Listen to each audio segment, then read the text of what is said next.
बिस्मिल्लाहिर्रहमानिर्रहीम। अस्सलाम वालेकुम। आज 20 जुलाई है और दिन एतवार का बड़ा आइनी बहरान खड़ा हो गया है केपीके के अंदर।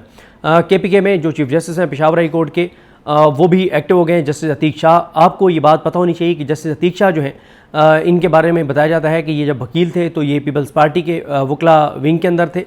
फिर ये नून लीग के भी एडिशनल या असिस्टेंट अटॉर्नी जनरल रहे हैं और ये आज़म नज़ीर तारड़ ग्रुप जो है उसके भी सरकर्दा रहनुमा रहे हैं या एक्टिव मेंबर रहे हैं।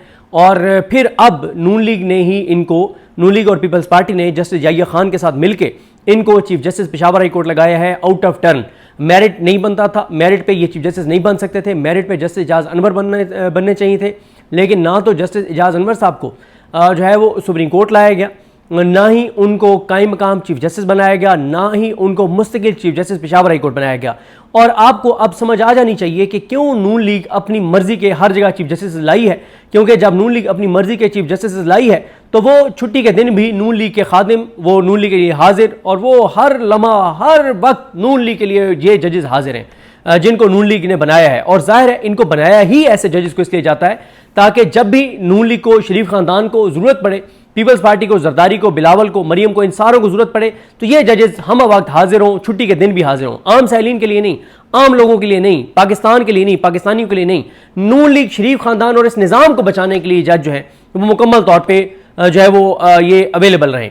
अब होता यह है कि आज जो है असम्बली का इजलास बुलाया गया था केपीके असम्बली का, जिसमें नए जो मखसूस नशस्तें, जो हराम की सीटें आइनी बेंच ने दी हैं, अमीनुद्दीन खान ने, जमाल खान मंदुखेल, हाशिम काकड़, अली बाकर नजफी, आमिर फारूक, मुसरत हिलाली, मोहम्मद अली मज़र और अमीनुद्दीन खान समेत सारों ने, नईम अख्तर अवान, इन्होंने जो मखसूस नशस्तें तहरीक इंसाफ से छीन कर और ये इनको दी हैं, जो पहले ही गैर आइनी तौर पर मुसल्लत हैं जो लोग, उनको दिए हैं कि इन्हीं में बांट दीजिए मखसूस नशस्तें। और ये पाकिस्तान की तारीख के सियासी फैसलों में से एक फैसला था जिससे पाकिस्तान के अंदर नफरत बढ़ी है, स्ट्रेस बढ़ा है, पाकिस्तान के इदारों के हवाले से नफरतें बढ़ी हैं और जुडिशरी के हवाले से तो सारा कुछ वैसे ही ख़त्म हो गया। और ये बहुत अच्छी बात है, लोगों को पता चल गया कि इस जुडिशरी की क्या मतलब इस वक्त हैसियत है। तो आज असम्बली का इजलास बुलाया गया था बाबा सलीम सवादी साहब की जानिब से। तो आज जब वहाँ पे असम्बली का इजलास शुरू हुआ तो कोरम नामुकम्मल था। जब कोरम नामुकम्मल था तो बाबा सलीम सवादी साहब ने इजलास मुलतवी कर दिया, 24 जुलाई तक मुलतवी कर दिया क्योंकि कोरम नामुकम्मल था। अब होता यह है कि इलेक्शन कमीशन एक्टिव होता है। इलेक्शन कमीशन आज छुट्टी के दिन बैठा होता है इंतजार में। इलेक्शन कमीशन लेटर लिखता है chief justice Peshawar high court justice Atiq Shah साहब को, और जस्टिस अतीक शाह साहब वो भी हाजिर। इस निज़ाम के लिए कैसे इनकार हो सकता है? इसी निज़ाम ने तो बनाया है chief justice, out of turn बनाया, मेरिट पे नहीं बनते थे। मेरिट के खिलाफ जब आप बनते हैं तो आपको ये सर्विसेज देनी पड़ती हैं। उन्होंने जनाब उठा के और गवर्नर केपी के जो फैसल करीम कुंडी साहब हैं उनको कहा है कि वो कल सुबह जो है वो 9 बजे गवर्नर हाउस में जो है वो हलफ लें। अब बात यह है, इस पर उमर अयूब साहब ने भी ट्वीट किया हुआ है, इस पर अबूजर सलमान न्याजी साहब ने पूरे 6-7 ट्वीट्स किए हुए हैं, सारा कुछ लिखा हुआ है। ये एक गैर आइनी इकदाम किया गया है chief justice Peshawar high court justice Atiq Shah साहब की जानिब से, जो नून लीग के बनाए हुए चीफ जस्टिस हैं, जो इस निज़ाम के बनाए हुए चीफ जस्टिस हैं, जो मेरिट पे नहीं बने चीफ जस्टिस। वो एडमिनिस्ट्रेटिव पावर इस्तेमाल करते हुए, इंतजामी इख्तियारात इस्तेमाल करते हुए एक जुडिशल ऑर्डर पास ही नहीं कर सकते थे। लेकिन जाहिर है जब निज़ाम सारा आपका अपना है, सारे इदारे आपके साथ हैं, जब मीडिया आपके साथ है, जब माफियाज आपके साथ हैं, तो फिर आप जो मर्जी करें, आपको कौन पूछने वाला है? यहाँ पे आइन के मुताबिक थोड़ी चीज़ें चल रही हैं, यहाँ तो एक ताकत और बंदूक के साथ चल रही हैं और उसी का ये शख्साना है। तो अब अबूजर सलमान न्याजी साहब तो यहाँ तक समझते हैं कि जो चीफ जस्टिस हैं Peshawar high court justice Atiq Shah, इनके खिलाफ मिसकंडक्ट रेफरेंस फाइल होना चाहिए।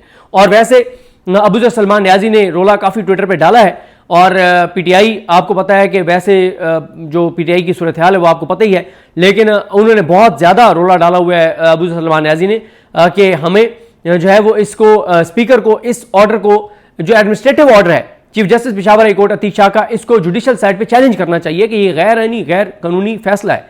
क्योंकि देखें ये अच्छा, पहली बात तो यह है कि स्पीकर ने इनकार नहीं किया हलफ लेने से। अगर इनकार कर देते फिर चले ये है कि इलेक्शन कमीशन जाता अदालत और जाके कहता कि जी स्पीकर ने इनकार कर दिया है तो आप जो है वो नामजद करें किसी को, वो एक अलग मामला था, वो एक जुडिशल साइड पे होना था और जुडिशल साइड पे एक ऑर्डर आ जाता, ठीक है। यहाँ पे मामला और माजरा ये है कि स्पीकर ने तो इनकार ही नहीं किया, कोरम नामुकम्मल होने पे स्पीकर ने एडजर्न किया है, स्पीकर ने इनकार तो किया नहीं है। तो कैसे जस्टिस अतीक शाह साहब जो गवर्नर केपी के हैं उनको नामजद कर सकते हैं? और फिर टाइम फिक्स कर रहे हैं कल सुबह 9 बजे जनाब आप जो है वो हलफ लें। ये है जनाब जस्टिस अतीक शाह साहब सिकंदर उस्मान राजा के साथ मिलके नून लीग, शरीफ खानदान, जरदारी खानदान और इस निज़ाम के लिए किस तरह से वो छुट्टी के दिन भी अवेलेबल हैं। अगर आज छुट्टी के दिन अगर कोई जबरी तौर पे गुमशुदा हो गया केपीके में तो उसका केस नहीं लग सकता, लेकिन क्योंकि ये मामला है शरीफ खानदान का, ये इस निज़ाम का है जिन्होंने बनाया है चीफ जस्टिस अतीक शाह साहब को, तो उनके लिए तो फिर वो हाजिर हैं। अब एक तो ये है कि देखना ये है कि आज अब केपीके के जो है स्पीकर बाबर सलीम स्वाति साहब वो इस ऑर्डर को चैलेंज करते हैं या नहीं करते। उनको चैलेंज करना चाहिए और कल सुबह 9 बजे अदालत को पहले ये केस सुनना चाहिए, फिर हलफ जो है वो होना चाहिए। लेकिन जाहिर है मैच फिक्स है। और फिर उसके बाद एक और चीज़ जनाब, जो सेनेट इलेक्शन है केपीके के वो भी गवर्नर हाउस मुंतकिल कर दिए गए हैं, वो भी उधर मुंतकिल हो गए हैं, वो भी अब असेंबली में नहीं होंगे। अब आप प्रेस रिलीज देखें इलेक्शन कमीशन ऑफ पाकिस्तान के 20 जुलाई का आज का, कहते हैं जी आज खैबर पख्तूनख्वा आज केपीके असेंबली का इजलास स्पीकर की तरफ से मनसूख करने की वजह से नौ मुंतखब खवातीन और अकलियती नशिस्तों के मुंतखब अरकान अपने ओहदे का हलफ नहीं ले सके। इस हवाले से इलेक्शन कमीशन ने चीफ जस्टिस हाई कोर्ट को एक मुरासला अरसाल किया था जिसमें दरखास्त की गई थी कि किसी मुनासिब फर्द को हलफ बर्दारी के लिए नामजद किया जाए। तहम अब केपीके के गवर्नर जिन्हें हाल ही में नामजद किया गया है कल सुबह 9 बजे मखसूस नशिस्तों का हलफ लेंगे। गवर्नर हाउस में कल सुबह 9 बजे ये तकरीब मुनक्किद होगी, जबकि उसी रोज यानी कल 21 जुलाई 2025 जिरगा हॉल में सेनेट इंतखाबात का अमल 11 बजे शुरू होगा। इस दौरान इलेक्शन कमीशन ने केपीके के आईजी पुलिस, चीफ सेक्रेटरी और आईजी फ्रंटियर कांस्टेबलरी एफसी को भी तलब कर लिया गया है जनाब। वहां पे एफसी को फुल प्रूफ सिक्योरिटी इंतजाम के हवाले से हदायत जारी कर दी गई है ताकि किसी नाखुशगवार वाक़े से बचा जा सके। कल वहां पे मालूम अफराद भी होंगे, नामालूम अफराद भी होंगे, बंदूकों के साए में ये इलेक्शन जो है हलफ भी उठवाया जाएगा और ये इलेक्शन भी करवाया जाएगा। और credit goes to justice Atiq Shah जिनको chief justice out of turn बनाया गया है नून लीग शरीफ खानदान की जानिब से, इस निज़ाम की जानिब से। इसके अलावा कल इलेक्शन तो होगा क्योंकि आज जो मुकर्रर वक्त था जिस वक्त तक इरफान सलीम साहब, आयशा बानो, वकास और अगजई, खुरम ज़ीशान और इशाद हुसैन ये सेनेट इंतखाबात से दस्तबरदार हो सकते थे, ये कागजात नामजदगी वापस ले सकते थे लेकिन वापस नहीं लिए, तो इसलिए अब कल इलेक्शन होगा और कल जो है वो पता चलेगा कि तहरीक इंसाफ के कितने लोग जो हैं वो बिके हुए हैं, अपने ज़मीर का सौदा कर चुके हैं, कितने लोग गद्दार हैं, कल ये बात पता चलेगी। और अली अमीन गंडापुर साहब ने इस वक्त तक केपीके के एमपीए से कोई कुरान मजीद पे हलफ नहीं लिया।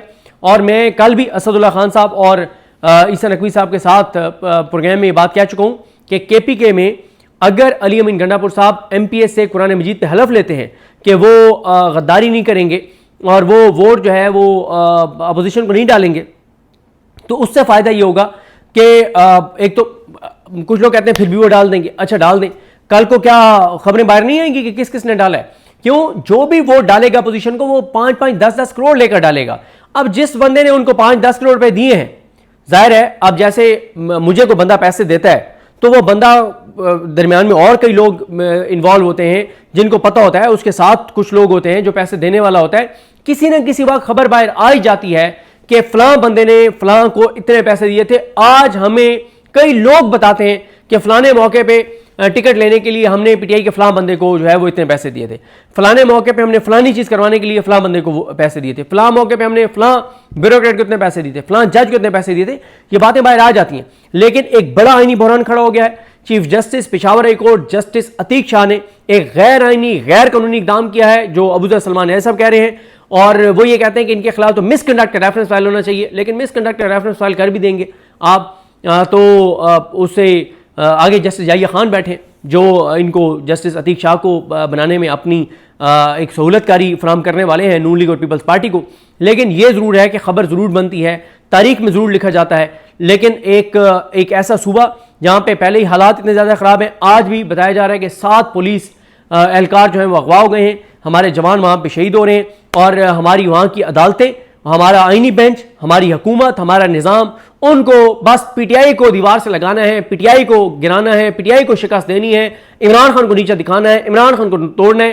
पूरा निज़ाम, पूरी जुडिशरी बशमूल आईनी बेंच, बशमूल जस्टिस याहिया खान, बशमूल जस्टिस अतीक शाह इसी काम में लगे हुए हैं कि किसी तरह से इस निज़ाम को मजीद मजबूत किया जाए, इन हुकूमतों को, इन खानदानों को मजीद मजबूत किया जाए। पाकिस्तान का इससे फ़ायदा है या नहीं है, पाकिस्तान की आने वाली नस्लों का इससे फ़ायदा है या नहीं है। लेकिन क्योंकि इस वक्त जितने आईनी ओहदे हैं सब आईनी ओहदों पर बैठी हुई शख्सियात इस हुकूमत की, इन दो खानदानों की मुरीन मिन्नत हैं, इनकी वजह से हैं। मतलब याहिया खान साहब को बनाया, जैसे याहिया खान साहब को बनाया नवाज शरीफ ने और जरदारी ने मिलकर और इस निज़ाम ने, अमीनुद्दीन खान साहब को इन खानदानों ने और इस निज़ाम ने बनाया, अतीक शाह साहब को इस निज़ाम ने बनाया, आलिया नीलम साहब को इस निज़ाम ने बनाया, जैसे रोजी खान बलूचिस्तान हाई कोर्ट के चीफ उनको इस निज़ाम ने बनाया, इस्लामाबाद हाई कोर्ट के चीफ जस्टिस ये जो सरफराज डोगर हैं उनको इस निज़ाम ने बनाया।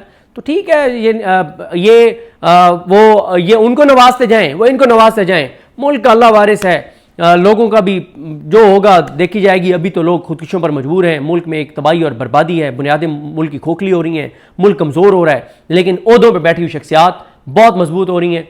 उनके माशाल्लाह एसेट्स भी बढ़ रहे हैं, उनकी औलादों के भी मज़े लगे हुए हैं, उनके अपने भी मज़े लगे हुए हैं। ठीक है, ये चंद लोग जो हैं इनका फ़ायदा होता रहे, मुल्क का नुकसान होता है तो हो जाए। कौन सा इन लोगों ने मुल्क में रहना है, कल को रिटायर होंगे यहाँ से जाएंगे, जहाँ पैसा मुंतकिल किया हुआ है वहाँ चले जाएंगे। अल्लाह ताला रहम करे, दुआई की जा सकती है। अल्लाह करीम हम सबका हामी नासरो। अल्लाह हाफ़िज़।